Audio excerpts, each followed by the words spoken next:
전설 속의 괴물이었다가 500년 만에 누명을 벗은 심해 생물이 있습니다. 누명을 벗은 심해 생물은 예전부터 노르웨이에서 바다 괴물이라고 불려왔던 크라켄입니다. 크라켄을 구체적인 기록으로 남긴 사람은 18세기 노르웨이 신부 에릭 폰토피단입니다. 그는 노르웨이의 자연에 대한 책을 남겼는데 후세 사람들이 가장 관심을 가진 것은 괴물 이야기였습니다. 바로 1746년 노르웨이 해안에 나타나 지나가는 배를 난파시킨 바다 괴물 크라켄입니다. 크라켄은 노르웨이어로 무서운 바다 괴물이라는 뜻입니다.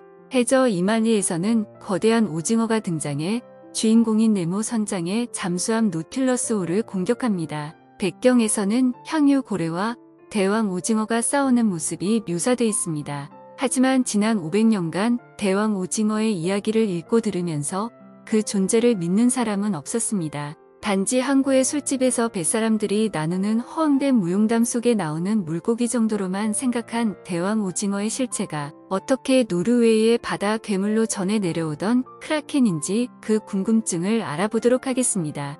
대왕 오징어가 사람들이 생각하듯 괴물이 아니라 우리가 알지 못하는 바다의 생물일 것이라 추측한 과학자가 있었습니다. 그는 19세기 덴마크의 뛰어난 생물학자 야페투스 스텐스트루프입니다. 스텐스트루프는 고대로부터 전해져 내려오는 크라켄의 얘기와 그림을 보고 크라켄이 괴물이 아니라 거대한 오징어라는 결론을 내렸습니다. 그리고 실제로 한 번도 본 적이 없는 거대한 오징어에게 별명이 아니라 아키투티스라는 생물학적인 이름, 즉 학명을 남겼습니다. 아키투티스는 그리스어로 모든 오징어를 지배하는 이라는 뜻입니다. 우리말로 하면 대왕 오징어라는 뜻입니다. 대왕 오징어에 대한 스텐스트루프의 판단은 정확했습니다. 얼마 지나지 않아 대왕 오징어는 사실로 드러났습니다. 1874년 캐나다 뉴펀들랜드 해안에서 전설 속에서나 등장했던 괴물 크라켄이 실제로 발견되었습니다.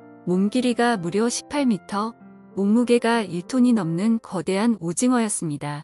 이후 크라켄을 관찰한 내용이 과학 잡지에 발표되었고 이로써 크라켄이 전설 속 바다 괴물이 아니라 특별히 큰 오징어에 불과하다는 사실이 밝혀진 것입니다. 이 오징어에겐 덴마크의 생물학자 스텐스트루프가 발견도 되기 전에 미리 지어놓은 이름인 아키투티스가 붙여졌습니다. 그러면 대왕 오징어는 500년 동안 왜 괴물의 누명을 쓴 것일까요?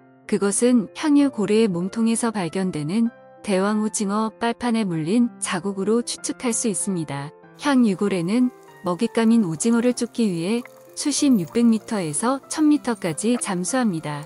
그러나 향유고래는 1시간 이상 잠수할 수 없기에 수면 위로 떠올라야 합니다. 포유류인 고래는 바다 위에서 숨을 쉬어야 하기 때문입니다. 그 순간을 노려 대왕 오징어는 향유고래를 빨판으로 공격하며 도망을 칩니다. 이처럼 대왕 오징어는 천적인 향유고래를 물리치는 습성 때문에 바다를 항해하는 배처럼 큰 물체가 다가오면 향유고래로 착각하고 빨판이나 두꺼운 다리로 공격하는 겁니다. 이는 대왕 오징어가 자신을 방어하기 위한 행동이지 사람들을 잡아먹거나 배를 침몰시키려는 공격적인 행동은 아닌 셈이지요.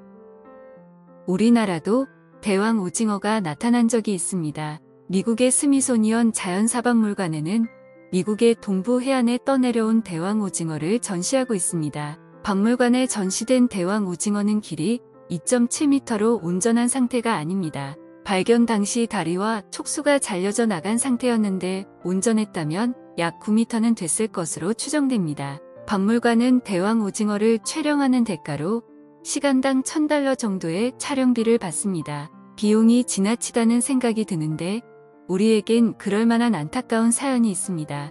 바로 우리나라 동해에서 발견된 대왕 오징어 때문입니다. 1996년 12월 27일 동해에서 어부 최성갑 씨와 이삼수 씨는 평소와 다름없이 가까운 바다에서 문어잡이를 하고 있었습니다. 그러다가 바다 위에 떠있는 커다란 하얀 물체를 보았습니다.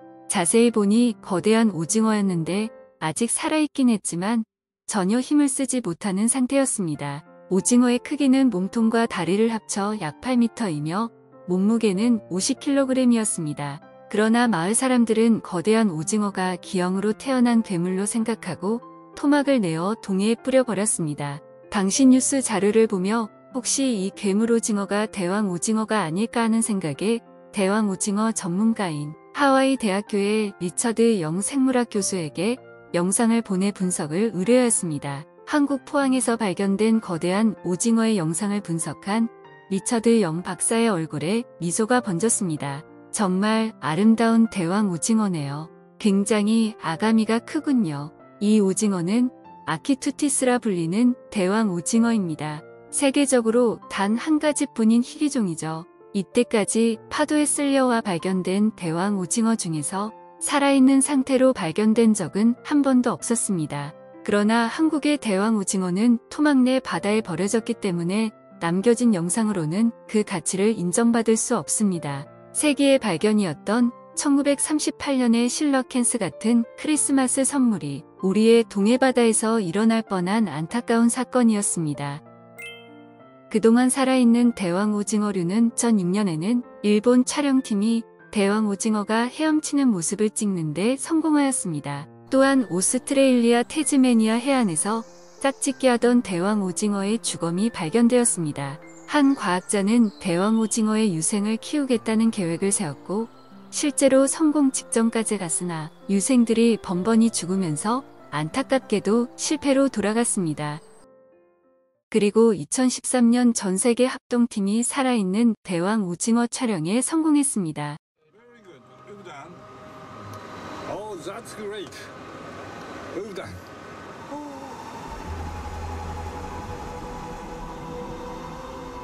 The squid continues to feed on the bait.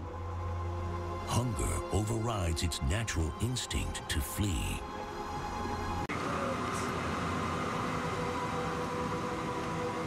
Once we realized that there was no way that squid was going to let go, that's when the show began. その瞬間に立ち会えてそれを撮影できたという興奮でもういっぱいでしたね。感動してました。まだ行ってくれ、まだ行けてくれと願いながら撮影してました。 You guys are using all the oxygen now. Too much oxygen. No, it's low because everybody's excited.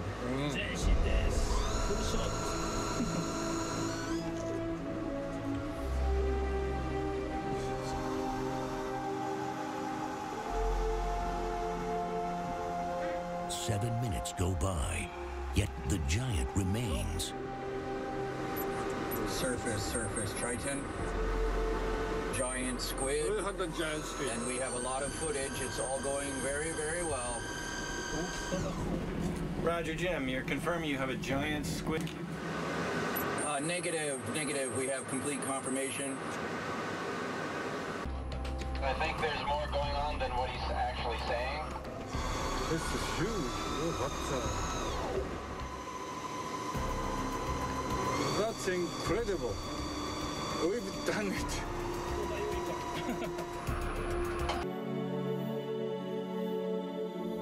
Okay, I think we're at the end of the tether.